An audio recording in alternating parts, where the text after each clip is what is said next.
नमोस्तु गुरुदेव, नमोस्तु गुरुदेव, नमोस्तु गुरुदेव। मेरा सवाल यह है कि जाप करने का सही तरीका क्या है? कोई ऐसे पकड़ के करता है, कोई नीचे रख के करता है, कोई ऐसे आलती बालती, बल्कि कहीं सही तरीके से कैसे जाप करनी चाहिए हमें, इसे हमें ज्ञान दीजिए। नमोस्तु गुरुदेव, नमोस्तु गुरुदेव, नमोस्तु गुरुदेव।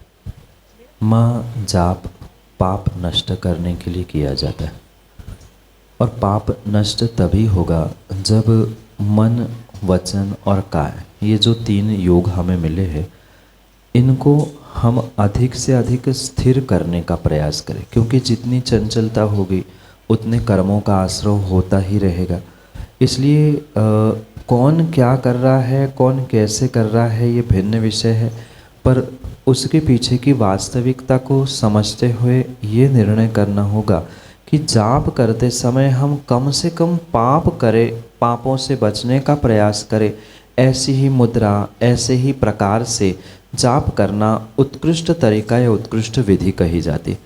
जैसे आचार्यों ने कहा है कि अगर जाप का उत्कृष्ट फल प्राप्त करना है तो माला हाथ में लेने की आवश्यकता नहीं है, उंगलियों को चलाने की आवश्यकता नहीं है, मुख भी बंद रखना चाहिए, जिह्वा भी नहीं हिलाना चाहिए।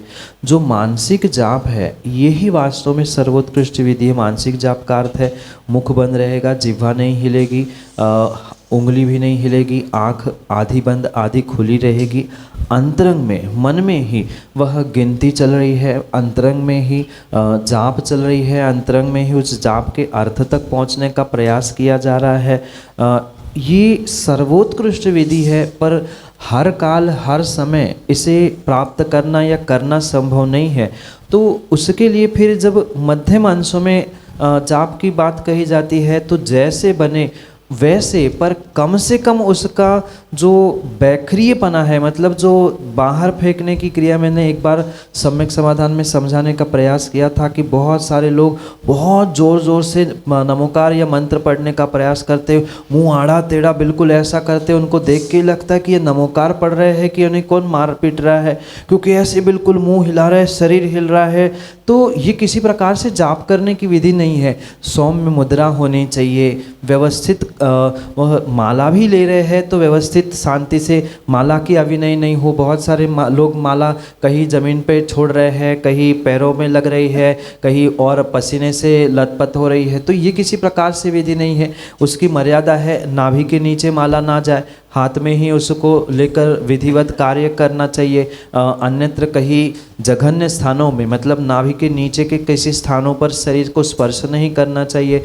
ये उस जाप माला की विधि है, और माला नहीं है तो हाथ से ही करते हुए पता चला जाप करते करते खुजाल चली, खुजा लिया, अब हाथ तो गंदा हो गया, अब पुनः उस पर मंत्र फेर रहे हैं, तो ये होना उचित नहीं है। ठीक है, ये पाप नहीं लग रहा है, मतलब जाप का तो पुण्य मिलेगा, पर अशुद्धि का पाप वहाँ अवश्य ही लगने वाला है। इसलिए जो भी कार्य करे विवेक पूर्वक करे। रही बात बैठने की है तो उत्कृष्ट बात तो है कि जिस आसन में माला शुरू की है, जाप शुरू किया है, पूरा उसी आसन में करना चाहिए। नहीं कर पा रहे हैं, थोड़ा सा आसन भी बदल लिया तो माला की जाप की मर्यादा कर रखते हुए करना चाहिए। पता चला 5 मिनट की माला में और 50 बार आसन ही बदल रहे हैं तो 108 मोतियों का पुण्य कितना मिलेगा? 50 बार आसन बदल के तुमने 50 बार तो माला पुण्य नष्ट कर दिया।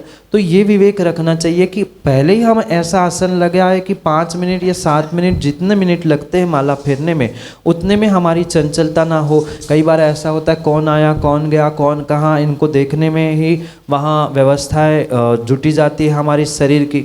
तो मन वचन काय, ये जो योग है उन्हें संभालते हुए जहाँ विशेष रूप से उन मंत्रों की श्रद्धा से अर्थ तक पहुँचने का, अभिप्राय तक पहुँचने का प्रयास अगर किया जा रहा है तो नियम से उसका विशेष फल विशेष तरीके के माध्यम से मिल सकता है। ऐसा कोई नियत नहीं है कि ऐसा ही जाप करने से ही फल मिलेगा।